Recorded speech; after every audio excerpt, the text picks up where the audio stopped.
El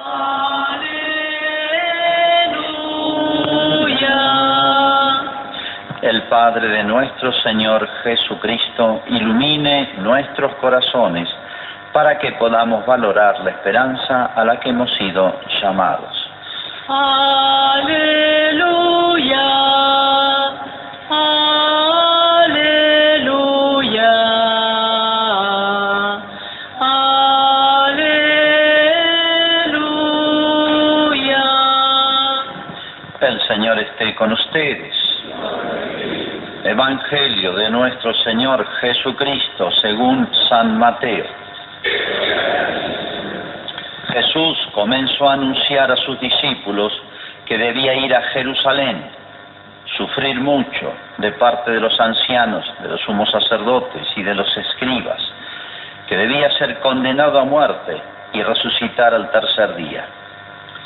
Pedro lo llevó aparte y comenzó a reprenderlo diciendo: Dios no lo permita, Señor, eso no sucederá. Pero él, dándose vuelta, dijo a Pedro: apártate, ve detrás de mí, Satanás. Tú eres para mí un obstáculo, porque tus pensamientos no son los de Dios, sino los de los hombres. Entonces Jesús dijo a sus discípulos: el que quiera seguirme, que renuncie a sí mismo, que cargue con su cruz y me siga. Porque el que quiera salvar su vida, la perderá. Y el que pierda su vida a causa de mí, la encontrará. ¿De qué le servirá al hombre ganar el mundo entero si pierde su vida? ¿Y qué podrá dar el hombre a cambio de su vida? Porque el Hijo del Hombre vendrá en la gloria de su Padre, rodeado de sus ángeles, y entonces pagará a cada uno de acuerdo con sus obras. Es palabra del Señor.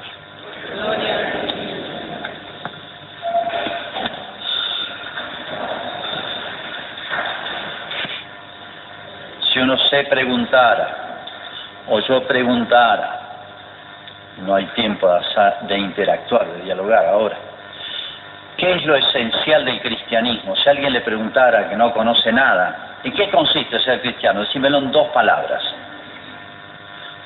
A alguno tal vez se le ocurra decir, no decir malas palabras e ir a misa. No.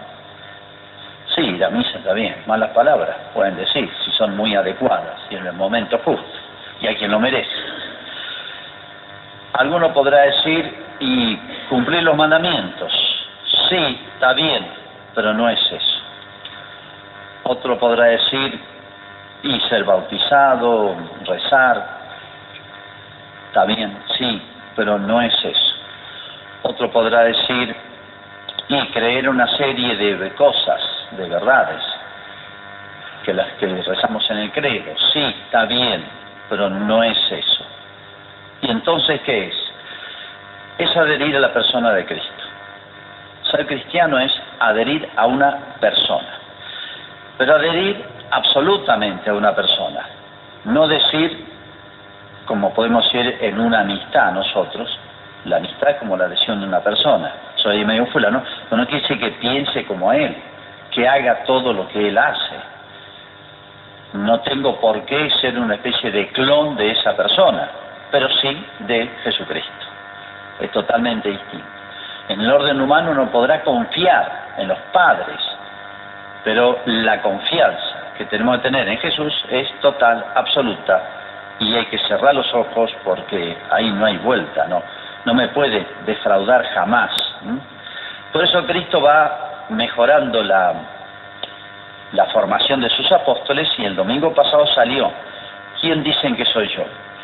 Enseñó muchísimas cosas Jesús sobre el reino de los cielos, bueno, sobre todo.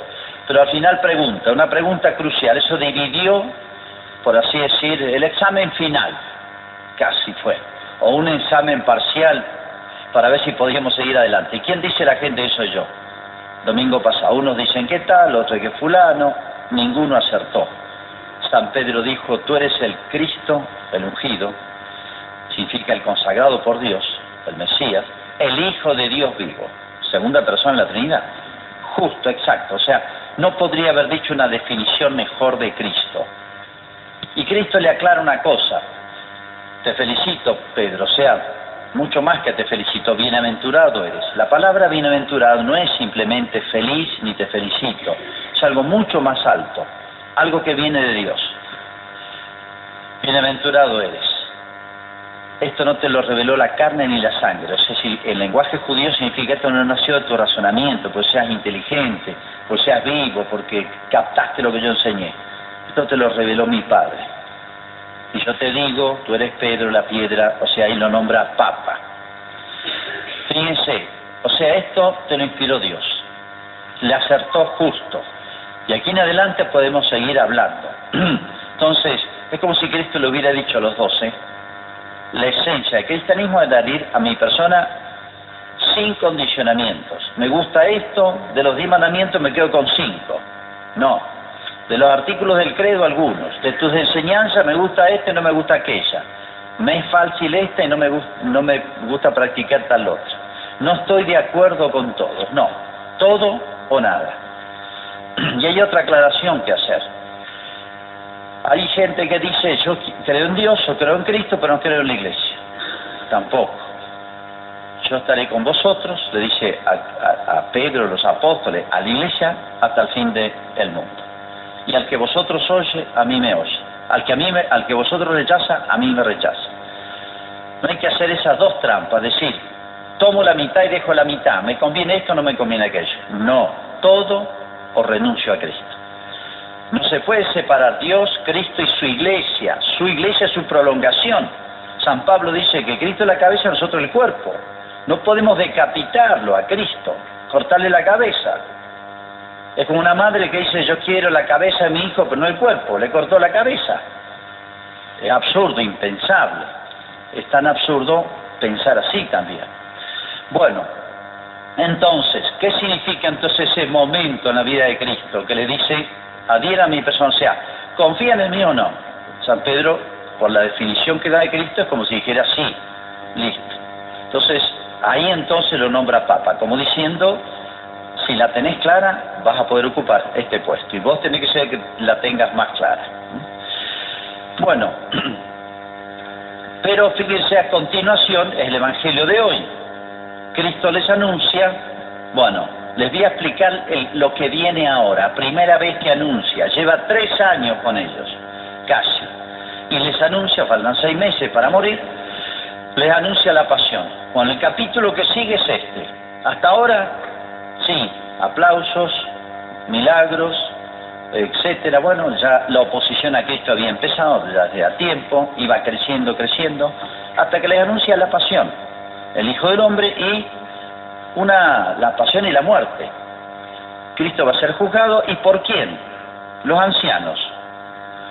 ¿Quiénes son los ancianos? No son los viejos, acá en términos judíos, los ancianos significa el Senado, porque estaba compuesto de personas mayores.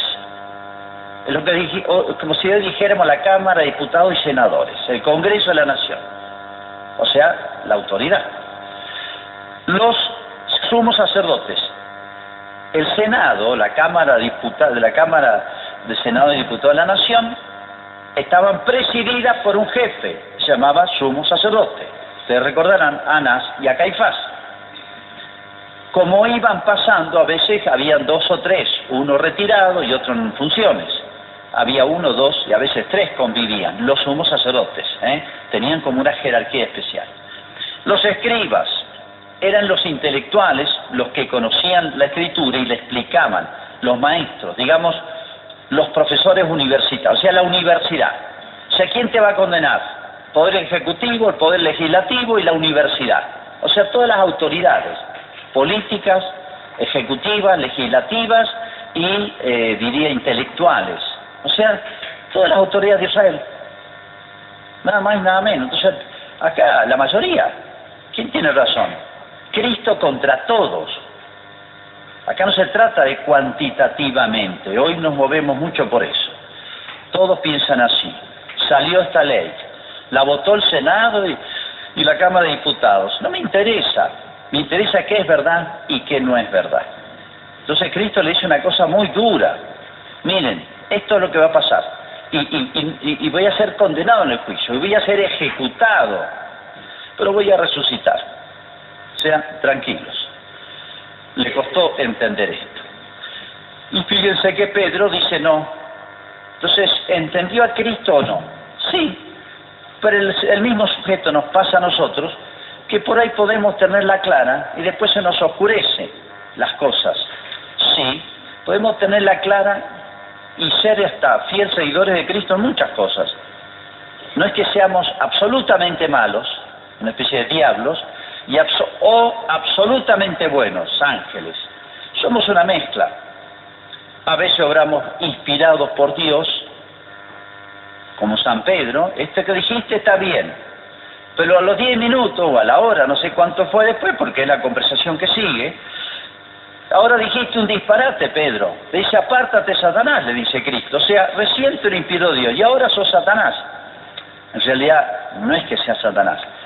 Dice, apártate, Satanás, como diciendo Satanás, así como me tentó a mí, ¿se acuerda de las tentaciones del desierto? Ahora, a través tuyo, esto se llama el mundo. O sea, los hombres que son débiles en su pensamiento y siguen las inspiraciones, las mociones malas del diablo. Es la manera más sutil de tentar, mover para aquí, mover para allá sin mostrarse. No es que estaba poseso Pedro, sino que el diablo usaba a Pedro como usó a Pilato, como usó a Herodes, como usó al Sanedrín, a los sacerdotes, a los senados, etcétera, contra Cristo. ¿Quién manejó los violines invisiblemente la pasión de Cristo? El diablo. Es una obra maestra de él. Pero por más que Cristo quedó solo contra todos, no se le iban a ganar. Entonces a veces nos puede mover el diablo. Y no es que seamos diablos nosotros, somos débiles. Por eso lo corrige Cristo a Pedro. Le dice, apártate, Satanás, le está hablando al diablo, como diciendo, me estás tentando a través de Pedro. Y a Pedro le dice, tus pensamientos no son de Dios, sino de los hombres. O sea, débiles, frágiles, equivocados. Los pensamientos humanos son frágiles, fácilmente nos equivocamos. Si no hubiera venido a la humanidad Cristo como maestro, estaríamos enormemente peor, hubiéramos llegado a muchísimas más aberraciones, porque son frágiles los pensamientos de los hombres. Nos es difícil captar la verdad, nos es difícil entender ciertas cosas, nos es fácil embrollarnos. Y si todavía mete la cuchara el diablo, podemos ir a parar a cualquier locura, como estamos viendo en el mundo de hoy. Es muy interesante la historia de San Agustín, porque es un paralelo de esto. Un chico brillante, su mamá muy buena, Santa Mónica, su papá creo que se bautizó antes de morir, pero era pagano, no era bautizado. Una buena persona, pero no era bautizada. San Agustín empieza el catecismo, lo iban a bautizar de grande, y se decepciona, lee los evangelios y le parecen muy flojitos. Y él leía, era inteligente el chico, tenía 15, 16 años, pero leía las obras clásicas, griegas y latinas, y le parecían mucho más brillantes que el evangelio. Después se da cuenta por qué. Y bueno, se extravió y se metió en una secta religiosa, filosófica rara, se llamaban los maniqueos. Estuvo 15 años, llegó a ser de los más brillantes, pero él tenía una cualidad, era muy honesto, junto a su inteligencia era muy honesto. Donde veía un error se acabó, esto no lo acepto.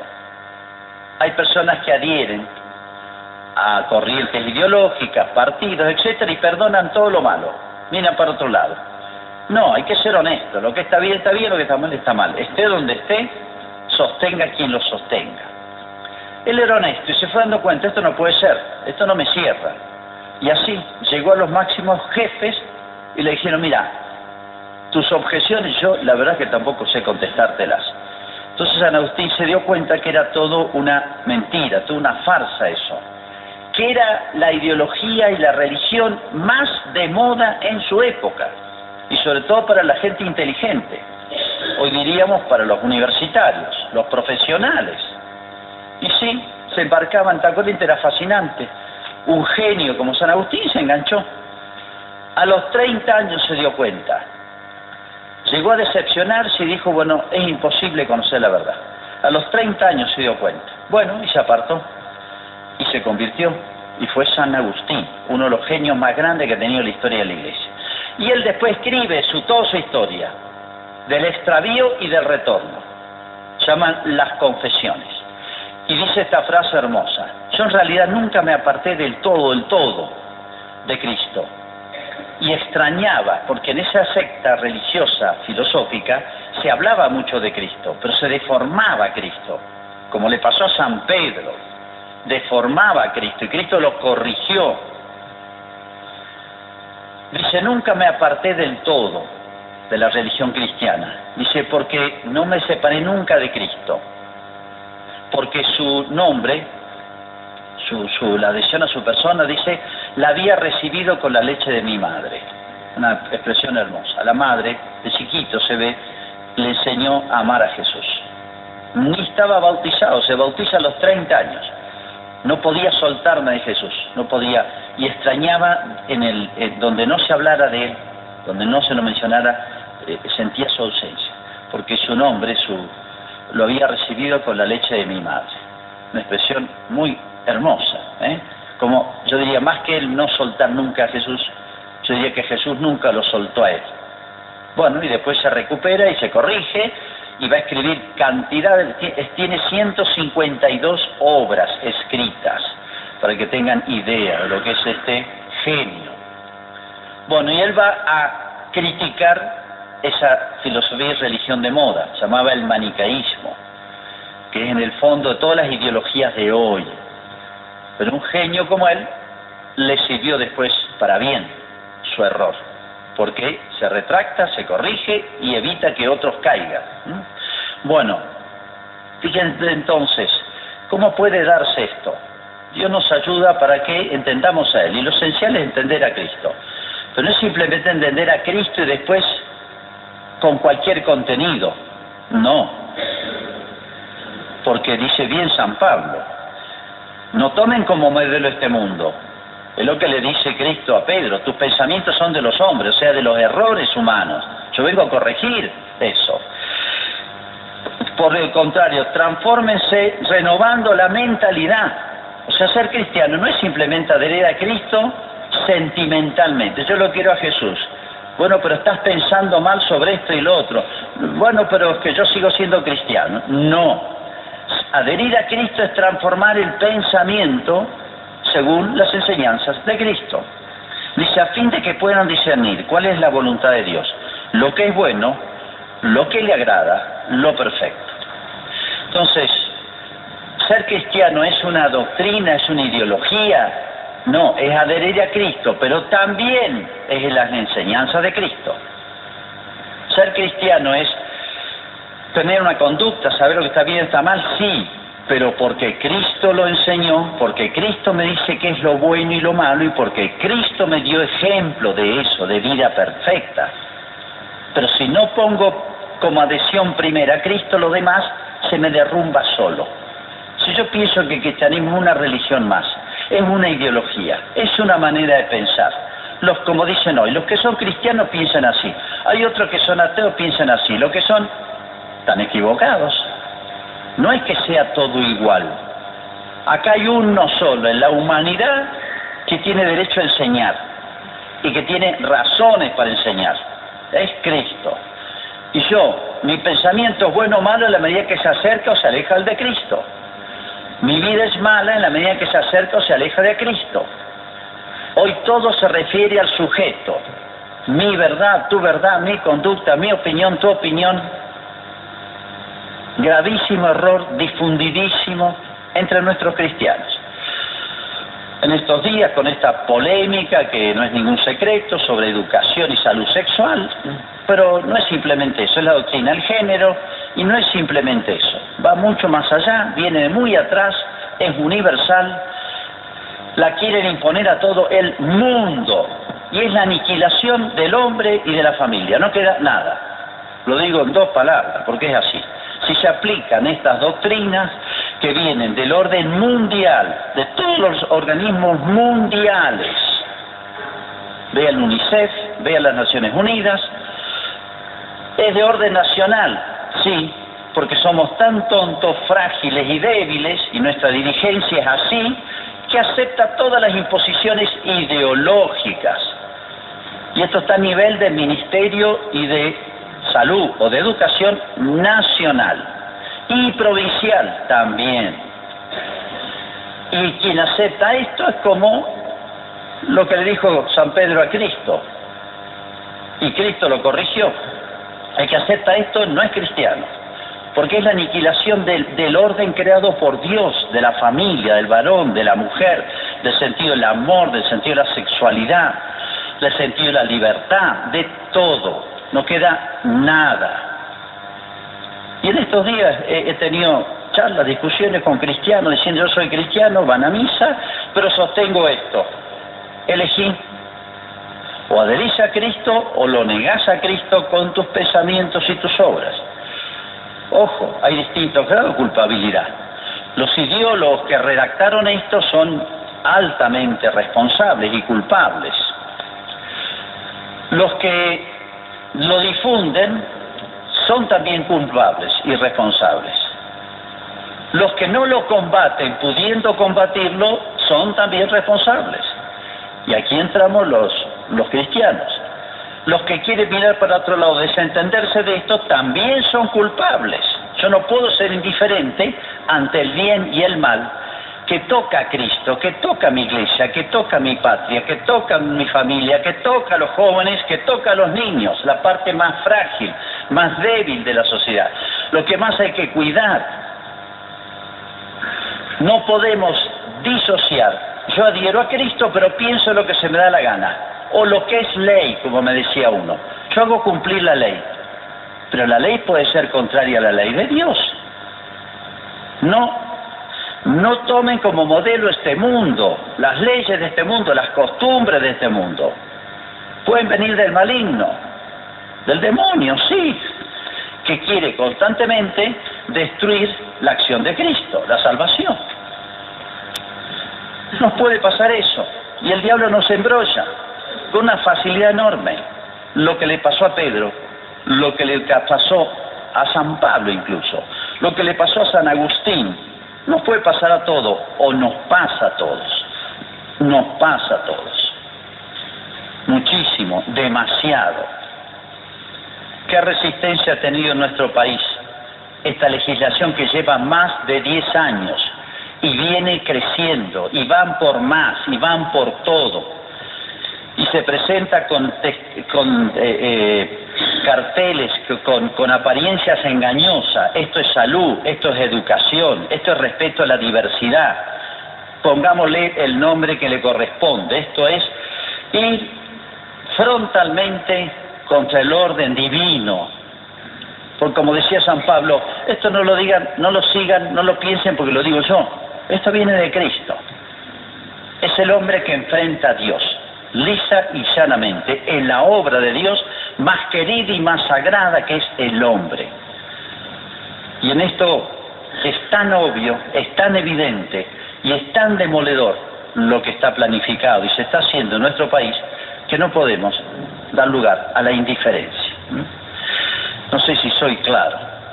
Bueno, nos puede pasar, pero también Cristo no lo soltó a San Agustín. Y bueno, como era honesto, dijo: me equivoqué toda mi vida. Y escribió la historia de su error. Y fue más grande San Agustín después de salir de ese error que antes de caer en él, diría. Hizo mucho bien. Lo mismo San Pablo, que se convirtió. Lo mismo San Pedro, aprendió. Tuvo esa honestidad, tuvo esa humildad de saber: me equivoco fácil. El diablo nos tienta fácil. El diablo no descansa. El diablo quiere nuestro mal. Y Jesús termina dando 4 razones. Miren, yo les doy 4 razones. Hice milagros, profeticé, fui profetizado. Eso no lo ha hecho ningún hombre en la historia de la humanidad, ni lo va a hacer nadie. Cristo es único en la historia y no va a haber otro. De manera que tiene autoridad, como decía Cristo: tengo autoridad. Ahora, si no la ven, lo siento. Tengo autoridad para hablar, no como los otros hombres. Y las 4 razones: primero, el único capaz de dar la verdadera vida. ¿De qué le servirá al hombre ganar el mundo entero si pierde su vida? Perdón. El que quiera salvar su vida la perderá, y el que pierda su vida a causa de mí la encontrará. O sea, aparentemente el mundo me dice, mira, ¿querés triunfar? ¿Querés tener éxito? ¿Querés ir con la corriente? ¿Querés no tener problemas? Seguime a mí. Eso es lo que le propone San Pedro. Cristo no le propuso la fácil, se quedó casi solo. Pero Cristo le dice, atenti, aparentemente el mundo te da la vida, pero al final el que da la vida soy yo. Cristo va a resucitar. El que crea ganar, triunfar, trepar políticamente, económicamente, profesionalmente, siguiendo el mundo, las corrientes del mundo, al final el mundo te va a pagar mal, porque detrás del mundo está el demonio. Así es el Evangelio, es así. Segunda razón, no solamente la verdadera vida la da Cristo, sino que las cosas que ofrece el mundo, triunfos, bienes, tranquilidades aparentes, aplausos, elogios, son mentiras, no valen nada. ¿De qué le sirve al hombre ganar el mundo entero si pierde su vida, su eternidad? Segunda razón que da Cristo. Las cosas que ofrece el mundo son frágiles, efímeras, pasan, no valen nada. Tercer argumento que da Cristo, tu alma vale mucho, tu persona, todo ser humano vale. ¿Qué podrá dar el hombre a cambio de su vida? ¿Cuánto vale la vida del hombre? No tiene precio. Cuida tu alma, cuida tu vida, cuida tu eternidad.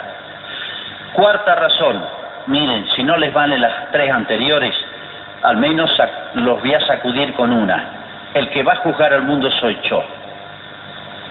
Porque el Hijo del Hombre vendrá en la gloria de su Padre, como diciendo, con todo el respaldo y el esplendor divino, rodeado de sus ángeles, como para ser algo solemne y majestuoso, y pagará cada uno de acuerdo con sus obras. O sea, acá el que va a hacer el juicio final es Cristo. Hay juicios de los hombres en el camino, sí. Los medios, la prensa, condenan a uno, elevan a otro, las votaciones, las elecciones, etcétera. Los hombres hablamos un embrollo acá. Pero el que va a poner en claro las cosas es Cristo. O sea, el que va a juzgar al mundo no son ustedes, soy yo. La última palabra la tengo yo. Yo voy a juzgar al mundo. Nos sacude un poco, creo, las cuatro razones. Unas positivas. Yo voy a dar la vida, ustedes quieren la vida. El único que la puede dar es Cristo. Hasta la más dura, la última, si no nos bastan las primeras, si no nos mueve el amor, que nos mueva el sacudirnos un poquito, lo que se llama el santo temor de Dios. Bien, que nos consuele y alegre ser cristianos, porque en la vida hay que seguir un camino, hay que pensar algo, no podemos no pensar nada, hay que tener una vida, un estilo de vida, no podemos no tener nada. ¿Cuál? El único que tiene palabras de vida eterna es Cristo. Así se lo dijo San Pablo. O como dijo San Pedro, como dijo San Pablo, sé en quién me he confiado. Eso ojalá que podamos decirlo todos nosotros. Hacemos nuestra profesión de fe. Creo en un solo Dios, Padre Todopoderoso.